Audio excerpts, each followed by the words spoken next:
In my career, I caught lots of shiny Pokemon and I come from a normal family. So like I worked overdrive and had this ambition and this ferocious drive to always go to the next and to the next and to the next. And it was only when I got to the top of my mountain that I realized that it was rubbish. It didn't feel like society had told me it would feel.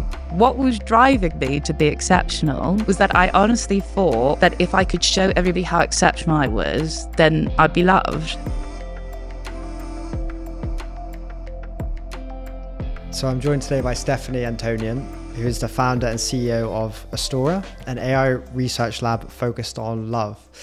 Stephanie has previously worked for Google DeepMind as an ethics consultant and also at Google X. She holds a master's in biblical studies from St. Andrews and a master's in public policy from Harvard University. Stephanie, what an impressive and interesting journey you've obviously had so far. Thank you so much for speaking today. Thank you for having me. So, yeah, as I mentioned, you've done a lot of interesting things, both academically and actually, career-wise. Can you start by kind of connecting the dots of all of these and trying to kind of explain how each of these experiences led to each other and to where you are now? Yeah, that's a good question. So they seem quite disparate, but I think when I look back at it, it all makes a bit more sense in just searching for meaning or someone who had answers. So when I was young, I grew up Catholic and went to convent school and became very Catholic and wanted to study that more. So did my degree in the Bible, but had more questions than answers. Like, why can't I be the Pope? Then decided to go into business because it was the recession and it felt like business was where it was at. So I went to Accenture and then joined Google's strategy team after that. But I realized that actually a lot of business doesn't know what's going on. It was such a shock to realize that most companies don't actually know their exact profit figure, which was wild. So then I thought, okay, well, I'll go to government because business is probably all about money, and government and policy, they know, they care, and they know what's up. So then I went to the Kennedy School and specialized in data privacy and realized that it's also not perfect there.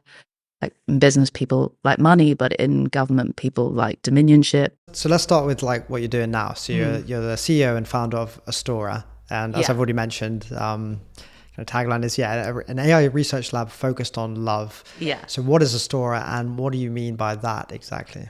Okay, cool. So at Aestora, we research the system dynamics of AI and innovation in the market and look at where things are and aren't loving. And then we design AI products to intervene. So where this all came about is through all of these experiences, what I realized is that we intervene on the level of action, but under actions are thoughts and under thoughts are emotions. And whether we like it or not, the human experience is based on emotion. We are emotional creatures, and some emotions are better than others. So the AI industry right now is largely focused on pushing people to more negative emotions. And it's unintelligent, but, algorithms on Instagram, they're not focused on self-actualizations. They want you to click more. And they've worked out that if you feel worse about yourself, you'll click more. And so we focus on asking a different question, which is, how could we build AI to move people from fear to love? And what would that look like if the goal of technology was to help people move to self-actualization and move to more loving states? And so it's a big question and there's not one solution, but we are just launching our first product, which we're very excited about. Do you want to tell us a bit about that product? Yeah, so we research lots of different areas and write essays about where things might be going wrong. And one of the biggest issues that we're facing now is what's happening with our children and with the next generation, as we've unleashed all these algorithms out into the wild that prey on negative emotions and push people to more negative states. And lots of conversations are happening about how we protect children and child safety, but it's ultimately driven by organizations with fiduciary responsibilities to continue making profit. And in all of the complexity, we lose sight of actual potential solutions. So our solution is called a digital health score, and it's a 1 to 5 green to red score that shows a user the likely psychological impact of their online content consumption. So that's what it is. We tested it with students at UCL and King's and Bristol, and this is our second edition now that we're about to launch. So would the plan be to eventually like have this as a like easy to use app or browser extension that like anyone in any country could use, like anywhere? Is the plan to make it kind of big scale? We're starting with English speaking countries and with browser, because we need to make sure that that the model works and that we're accurately detecting the emotional intensity. But the idea is that we're putting out a totally new way of thinking about this problem, where the goal is purely to increase agency to users. And I think we're in a tough spot now, because either something needs to be commercial and directly for profit with the current advertising model, or it needs to be regulation. Whereas actually there's this whole range of middleware and solutions that are product based, but regulatory in spirit. And that's what will help us create the protections that we need to get the best of tech. This scale that this 1 to 5 scale that you kind of rate pieces of content on to, I guess, determine the extent to which it's influencing positively or negatively their well-being. Can you talk about that? I'm intrigued how you've gone about designing that scale, the research you've done into kind of any philosophical, I guess, considerations into like what's important for happiness and well-being and things like this. Yeah, so a lot has gone into it, and it's taken years. And the first thing is that it's a 1 to 5 scale, but it's not on positivity to negativity. So happy people, or actually, I don't really like to use the word happy because it's a bit misleading, but fulfilled people see negative things. They go through negative emotions. So getting the top score means, or a score of 1 means that in the day, week, or month, what you saw was in line to what a normal person can cope with. Getting the worst score, which is a 5, shows that what you have been exposed to in the day, week, or month is very unlikely that someone would be able to process that and stay mentally healthy. So that's our range. So it's not you only saw great stuff, say you're only clicking on puppies, great. It's more of, okay, you had a balanced experience versus you didn't. And the idea from it came after me reading about Moy Russell, who is the British teenager who committed suicide, and it was death by social media. And when I read that, it was like, whoa, this is awful on every single count, not just what happened to her, but also the reaction from the industry to gaslight the parents is just wild. Like, it was just unbelievable.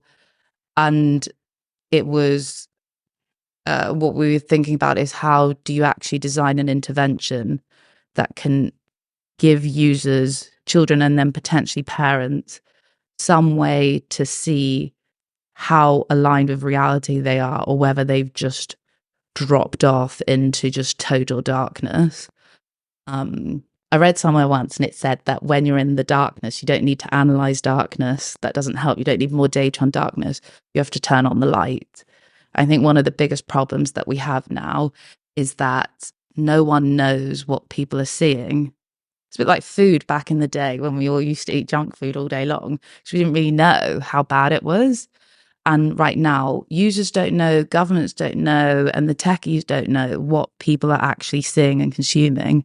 And so just something that can shine the light to show you roughly where you are is going to be helpful. And it's not 200 pages of terms and conditions, or here's all the URLs you visited, or here's all the URLs your child visited. Now spend 7 hours also to see what you think about it. But just a quick, this is where you are, this is the situation you're in, would be helpful. So essentially, it's like when you grab a food packet. Exactly. And it has a rating. This is a great idea. It's so simple. It's so simple. I'm now thinking, of course, this is one of those ideas where you think, of course, this makes sense. Do you think that, can you imagine a point where, the providers of like technology services would be required to have like built into their site, or you'd have to use an app or on the site, something like this, so you'd always Yeah. know because it's required on food packaging. Is this what you're Yeah. kind of hoping to get to at one point? Potentially. So it is very similar to food. And actually in every field where there's ambiguity and uncertainty, we just create a rating system. So we have it with cinema, we have it with energy, we have it with schools, we have it with food. Like, we know how you deal with ambiguity, and you just give people a simple red light system. We just haven't done it for the internet, which is crazy. But what happened with food was that it was actually the food industry that adopted those labels, because there was going to be huge amounts of regulation. And so I don't think that tech companies will need to be forced to do it, but I think they are increasingly struggling at solving these problems. They do not have the space to create the interventions required, and their alternative is getting shut down.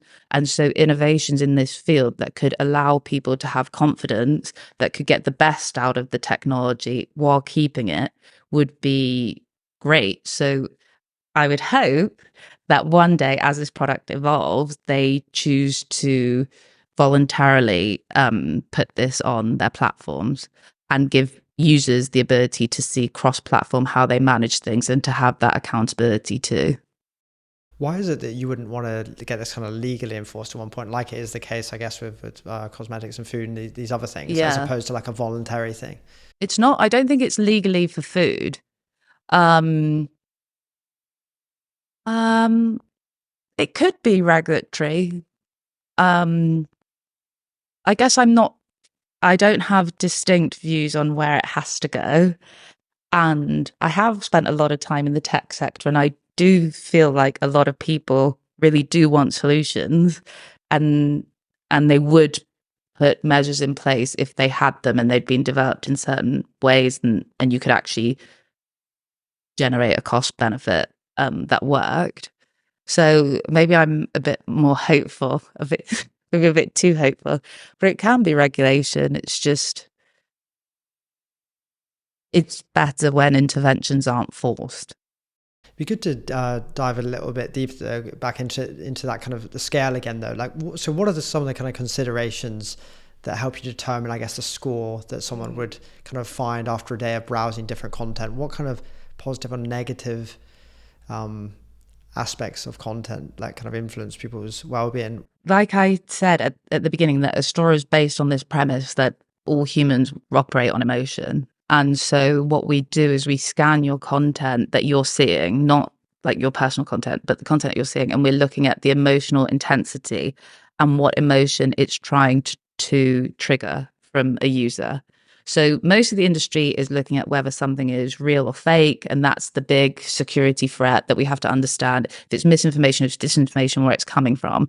But defining truth is sort of on too big a task on the to-do list before we protect kids. Like, we've not done that since the history of time. And while it is a noble pursuit, it can't be a necessary requirement before we stop showing ridiculous stuff to young people. So what we look at instead is we bypass all of that, and we say, what emotion is this trying to get from you? We don't know if it's getting that emotion from you or not.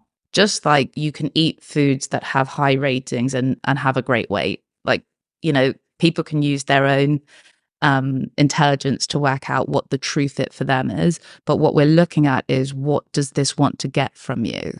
And typically it will weed out misinformation, disinformation, because they have an aim. It's not just to confuse you, it's also to provoke emotions, and they happen to be some of the most emotive pieces out there. But that's what we're looking at. So are you reading stuff that's trying to make you hate your body? And are you doing this all the time? Because it's very unlikely that you'll be looking in the mirror after and being like, I look great. It's more likely you'll be like, actually, I'm gonna skip this meal or harm myself.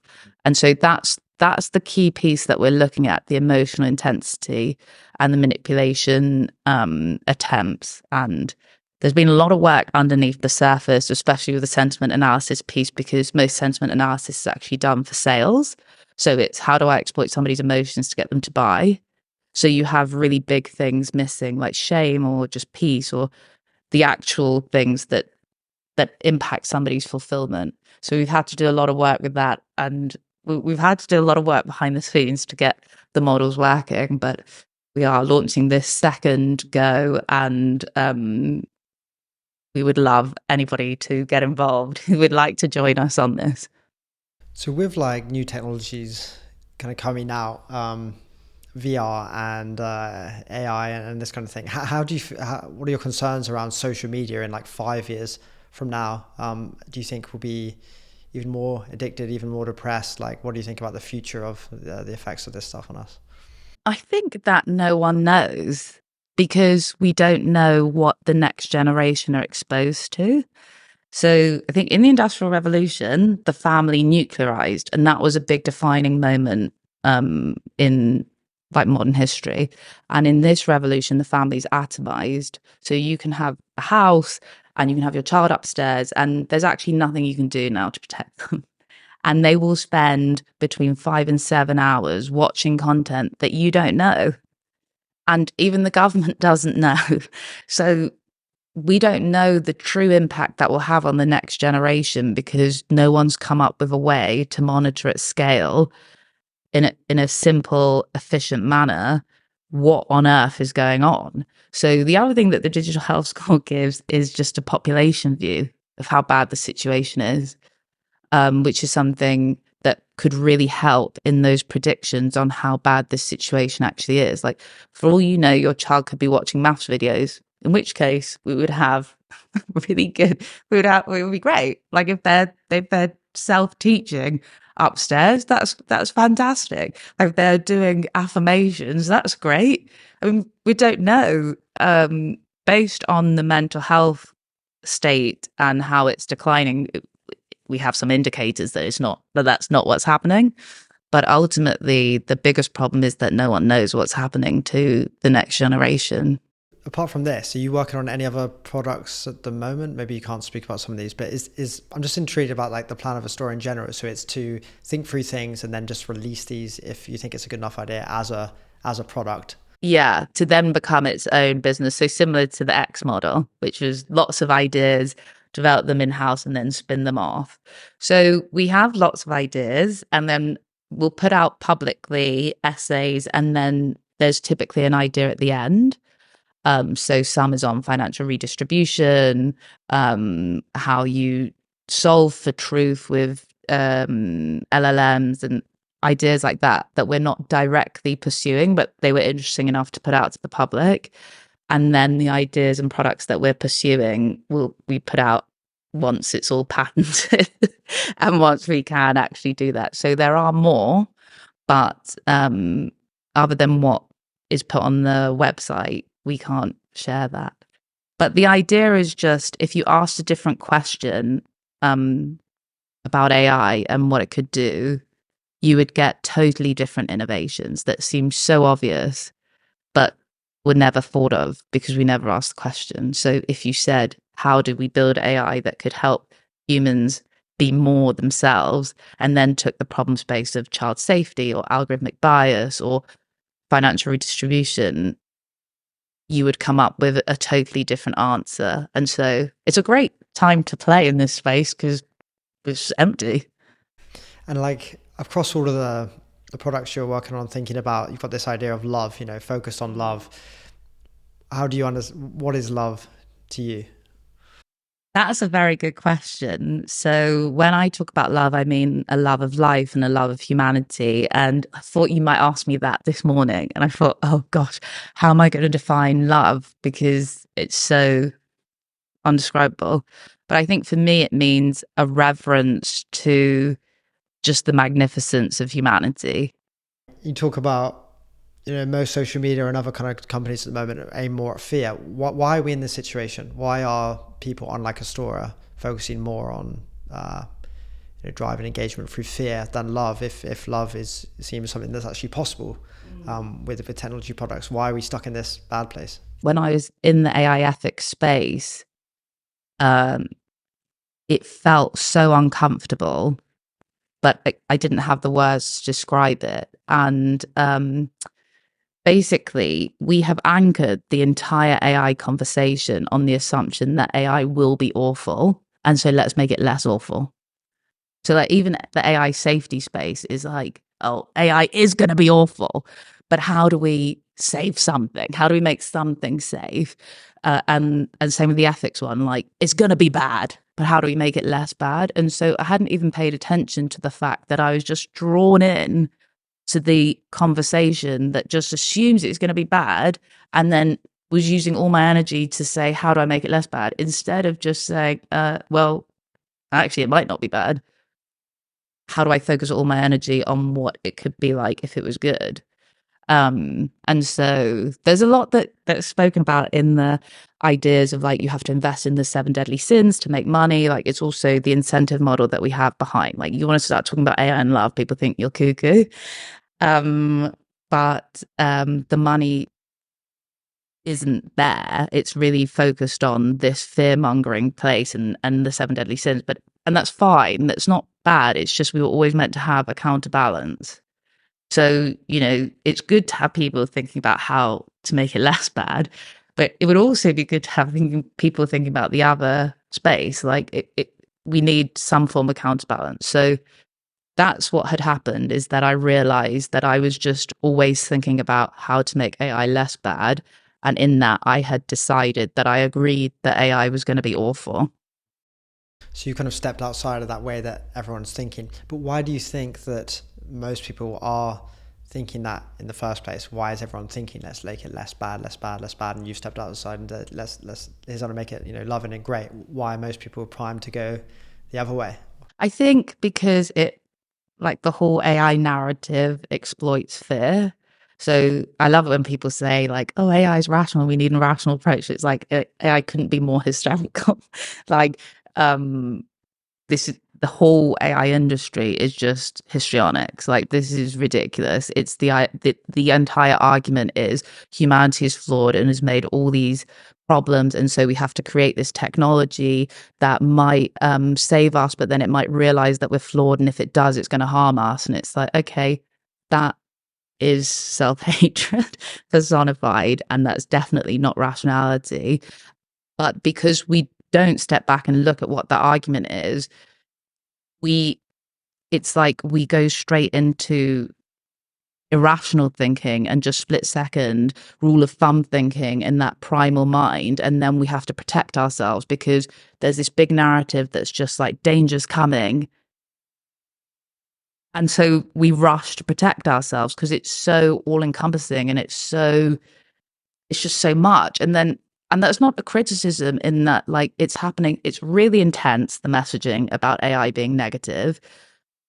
People who are saying that AI is not going to be negative or doesn't have to be are just generally silenced. It's not that they aren't saying that. It's just that they don't get the most clicks because anxious people click the most. And then we all intuitively feel that things are getting worse. I mean, I know the statistics seem to say that everything's great because, like, you can count 0-hour contracts as employed, but everybody feels that cost of things are going up and life's getting harder and people are getting fired left, right, and center. So I think intuitively people have worked out that things are getting worse, and we go into these negative, anxious states and into like this anxious nervous system, and it requires an actual intervention to move somebody out of that. You can't just come out of that separately, but like the media and the mass, like it's not going to happen because it's intentional. The fear-based narrative is intentional to get everybody to agree to this new system without them being able to think that it might not actually benefit them. Why do you think people are afraid to, I guess, admit that love is the answer? Okay, that's a big question. And I can't really speak for other people, but I can say for myself that basically, in my career, I caught lots of shiny Pokemon. And I come from a normal family. So, like, I worked overdrive and had this ambition and this ferocious drive to always go to the next and to the next and to the next. And it was only when I got to the top of my mountain, like what I had set as like totally amazing for me, that I realized that it was rubbish and it wasn't giving me the life that I actually wanted. It didn't feel like society had told me it would feel. Like I did everything right for what society said. Like I did what society said was exceptional in education and in my career. I had the partner who society said like should have been great. Like everything looked great, but it felt rubbish. Like I didn't feel good about myself. And then I was speaking to one of my friends about it, and he said something so profound. So he basically just said, like, if you win the rat race, you're just a fat rat alone. And I was like, oh, like, what was driving me to be exceptional was that I honestly thought that if I could show everybody how exceptional I was, then I'd be loved, or like part of the community, I'd be wanted. And actually that's totally the opposite way. Like, and then it was only when I let go of all of that and I realized that there was nothing exceptional about me, that I was just, like everybody else. And then, everyone's a genius or no one's a genius. And like, it was all together, that I actually got what I wanted, because then it was like, oh, if we're all the same, then I am lovable because everyone else is. Like, I don't need to do something for it.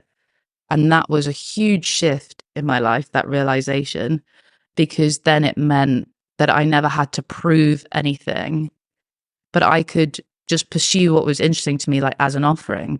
So Aestora was set up with like these essays and things. They're just offerings. They don't have direct incentives. They don't have commercial aims. It's just, these are the talents and it's an offering. And that was a huge shift. And to get there, there was a lot of grieving because everything I'd been told is wrong. So that's, maybe why other people aren't naturally going to go down that route, because we train people from birth to go down this route. We train them that if you reach these levels, then everything would be good. And if you don't, you won't be worthy. So I don't think it's any individual's fault. It's just collectively, that's where we're sending everybody to. Even though it doesn't lead us to what we want. Let's talk about your story. So, starting with university. So you went to Edinburgh, did this biblical studies master. St. Andrews, yeah. Sorry, St. Andrews. Yeah. And then went to Harvard and did a master's there in public policy. So can you talk me through a bit about that time, what you learned, why you decided to do biblical studies at the start, and maybe how this kind of set you up for what was to come? And yeah, so when I was a teenager, I went to Catholic school and I got really into Catholicism. And then the more I studied it, the more I thought I wasn't, like, I had a few too many questions. I considered becoming a nun, but then I realized I didn't want to be a nun for the right reasons. I wasn't like, I didn't feel called to be a nun. I just didn't want to deal with any of the ambiguity of like having to get a job or get married or be a mean person. Because, when you're a teenager, like you see the world and you realize, oh, it's a bit messy here and I don't want to contribute to the mess. But I always stayed interested in religion and I thought Jesus was pretty cool. Whether he was divine or not didn't really bother me, but I was like, that is a spicy way to live. Like, shocking, really. And it's so funny because, okay, so I studied biblical studies, I did all this stuff, and it was only in my 30s that I realized Jesus got crucified. You didn't know the story? I knew it, yeah. Okay. I knew you didn't the understand story. the message of it? I'd thought, oh, if I live a good Christian life, then everything will be easy. And it's all the like WWJD, what would Jesus do? And you think it's going to lead you to an easy life. Whereas it actually led the man to get crucified. Because I was like, why is this hard when I'm trying to pursue love? Why is this so hard? Like, why am I getting beaten up for trying to pursue like love and kindness and stuff? I'm like, man got crucified. Like, oh gosh, like the penny hadn't dropped that actually like pursuing love is not peaceful. But I digress. And so like I went to St. Andrews, I found it really interesting, and then I specialized in the first century economy in the Gospel of Matthew and thought it was so interesting. And then I just wanted to understand like about wealth and what it means to live a good life and what the teachings were and how rich the actual congregation was at the time and like what was going on with the banking system. So very niche. And then I went to Accenture from that. So I went to consulting, which, my industry, so I was like, oh, Bible is best-selling book of all time. like, no one does expansion like Catholicism. So actually the parallels were the same. And then when I was at Accenture and at Google, I started realizing about data privacy and how that was going to be a big issue. And this was still back in the day. This was like 2013, 14. And then started looking more into that. And that's also what moved me into policy. And that's why I did the degree in public policy. And that was awesome. The Kennedy School was amazing. I highly recommend it if anybody's thinking about it. And that was where I learned a bit about economics, policy, stats, all the core curriculum, and then the tech policy. And I was a researcher at the law school on data privacy law, and it's just very interesting. It's like Disneyland for nerds there. Like, you can go into anything, you can subscribe to classes at any other schools, and it's just fascinating. And yeah.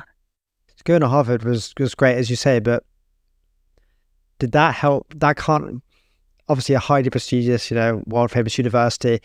Was that another thing that really pushed you into the rat race and feel like you've really got to keep achieving? After you go to Harvard, I wonder if that had any influence on I had a great crowd at Harvard, and I had this wonderful professor, Jim Waldo, so incredible. If anyone can ever take any of his classes, I highly recommend it. And he was just really incredible on developing people as people. So he was like, your self-esteem's too low. You're putting up with all this rubbish from these companies. You need to get a backbone, basically, which I wasn't ready to hear at the time. I was like, no, I can make myself smaller. I can go lower. But it's a very ambitious place, but it sort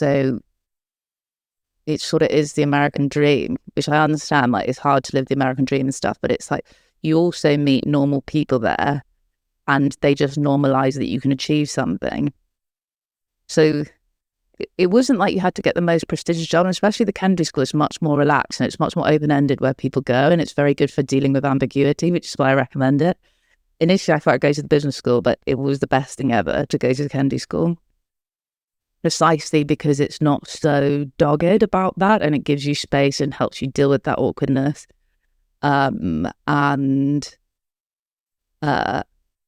So it wasn't, okay, I was taking a really long way to answer your question, but basically it wasn't mega overachieving in the way that other schools might have been, but it really healed you to think that maybe you could do something,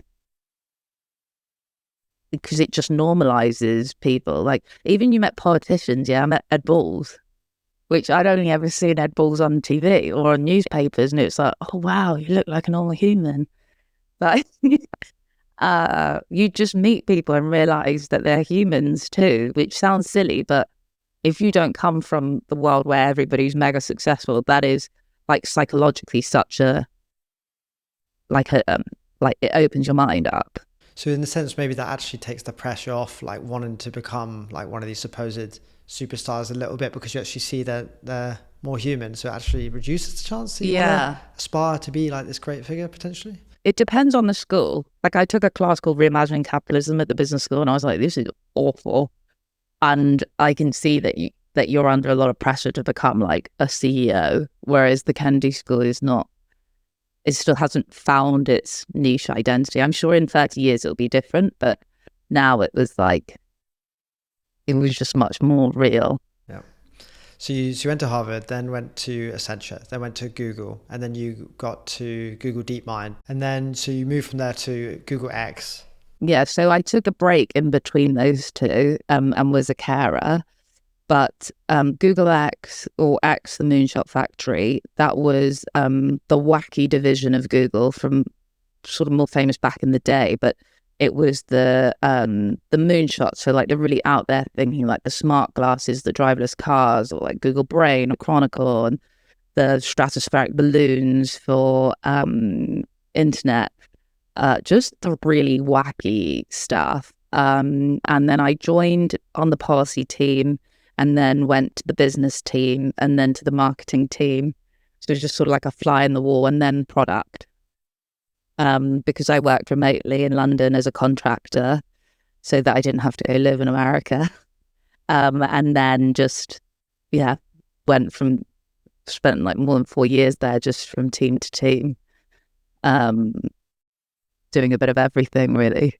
Those products, glasses and cars and so on, are they some of the things you worked on? I'm intrigued. Any particular projects that you worked on that were interesting?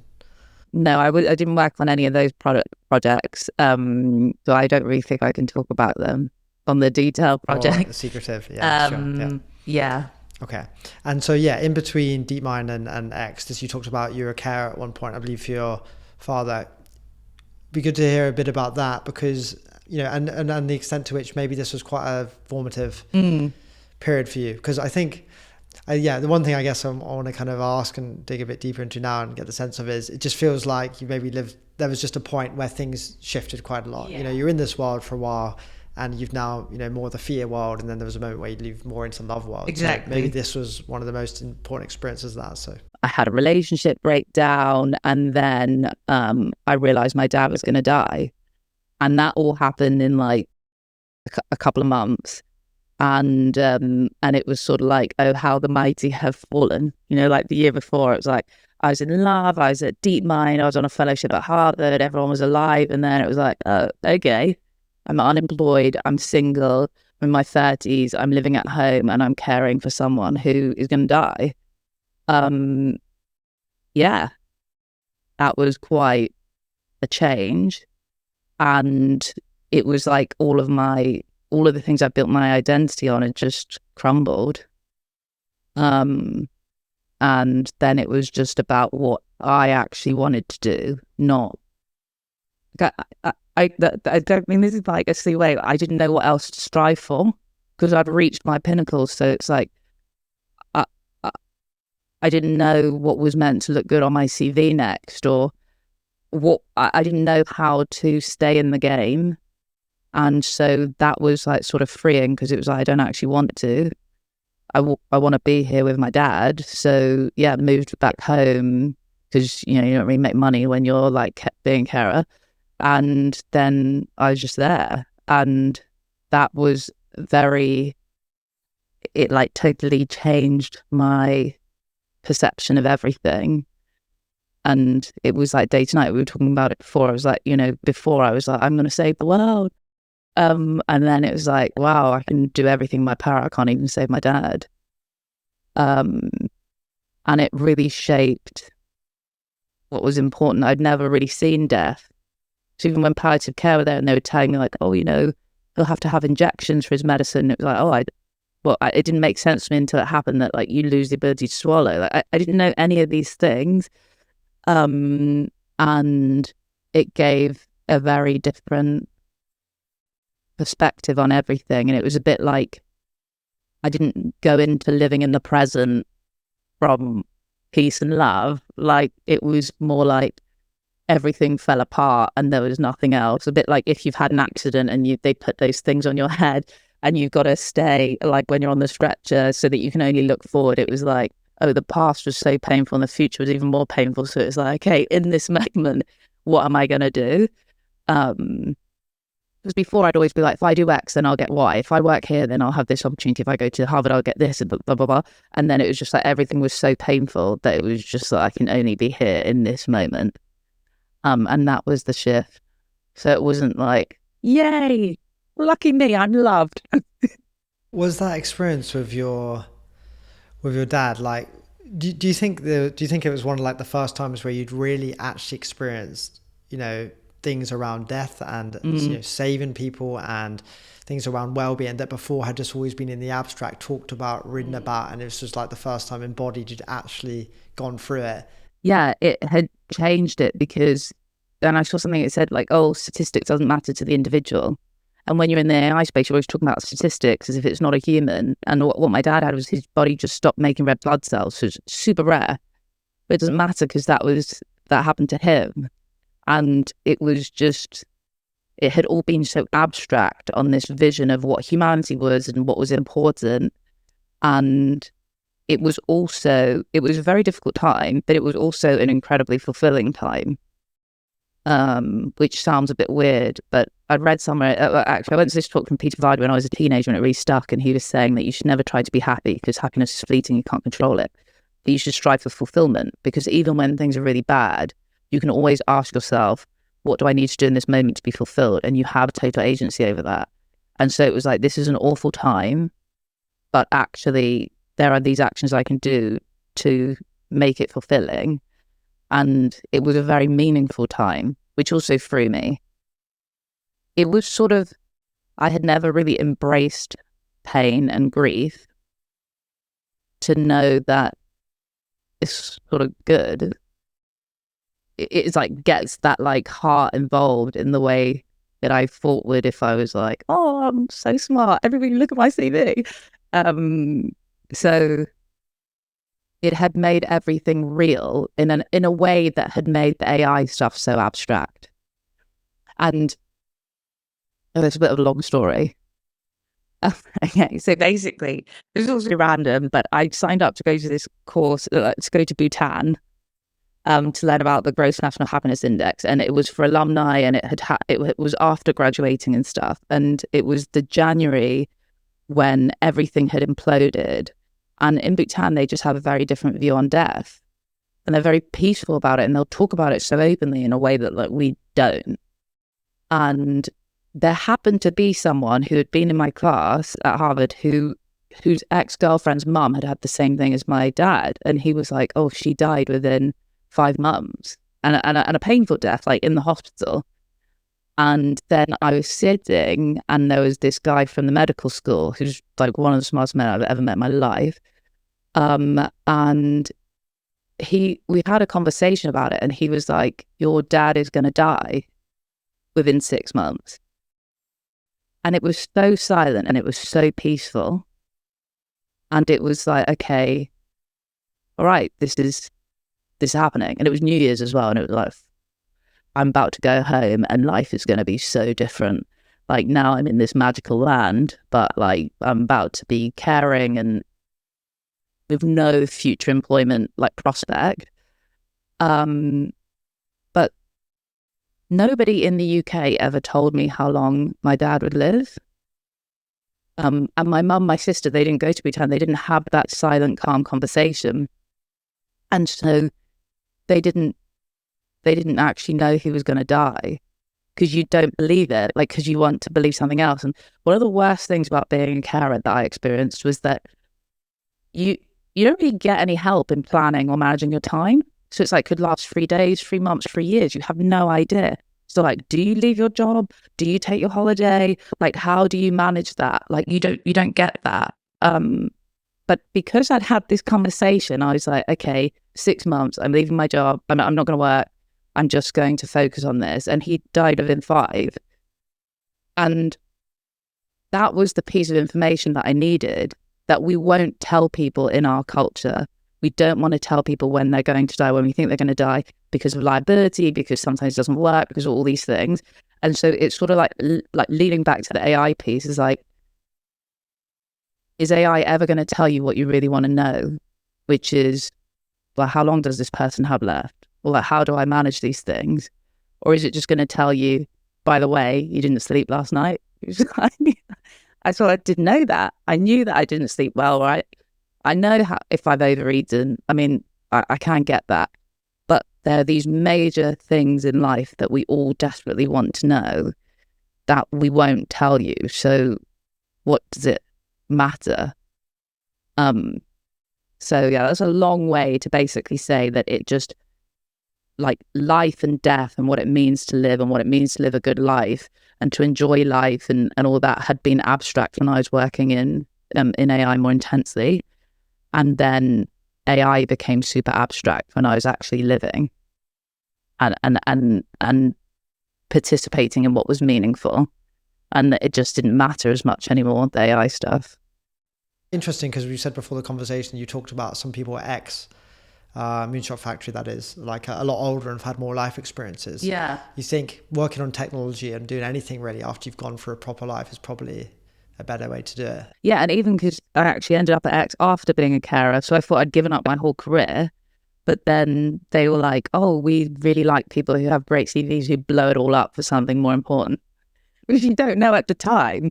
But they were just like, oh, cool, you have actually more important priorities, like to live like a more meaningful life. So great. I was like, oh, I didn't see that one coming.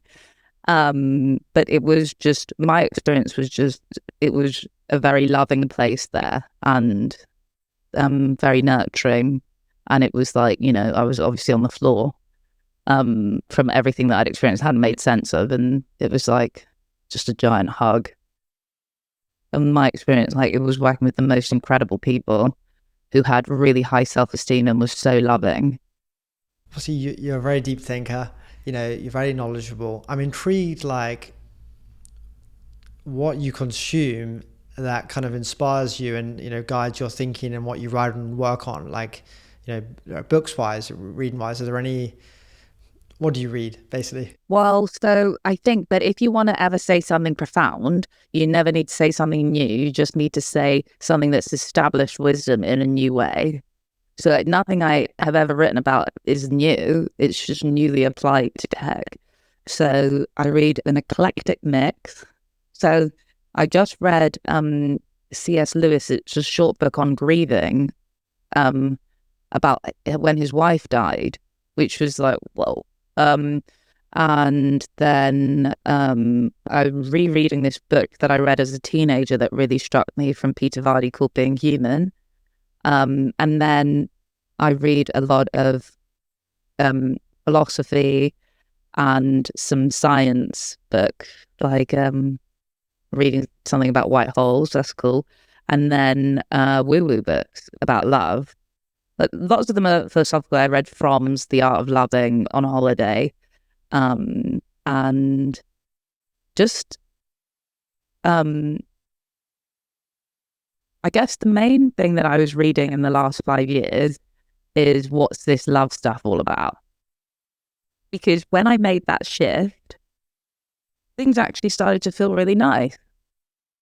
And then I listened to this book from Robert Holden. It got a bit too woo-woo for me, but it was about on what your life goal is. And he was like, everyone has the same goal in life, which is to learn how to love and be loved. And that should be your career goal, because it makes everything simple. And then it doesn't matter if you have this job or that job. And if it moves and stuff, it's much more robust. And I was like, that's nice. Yeah, that's nice. And that, yeah, I'd never really had that. And I was like, oh, okay.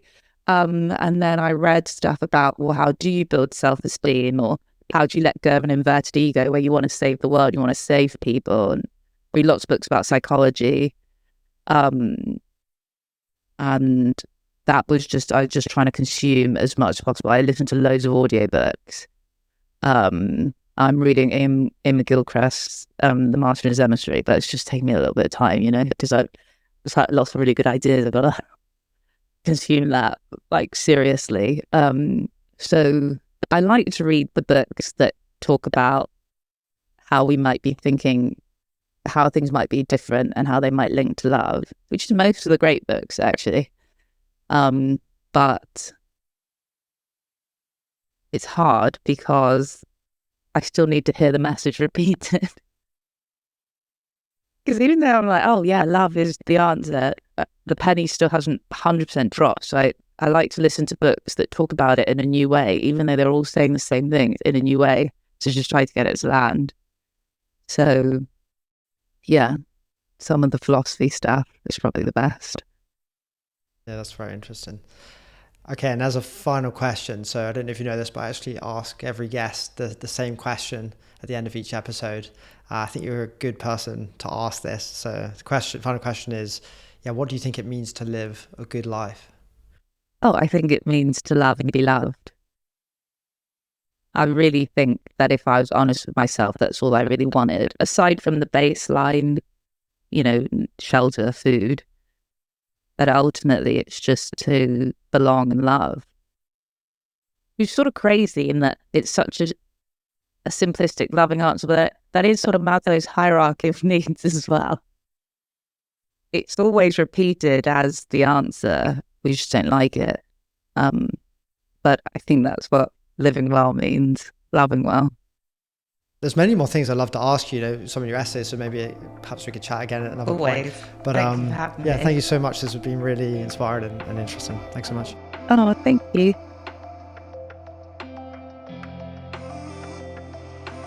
Thanks for watching this episode.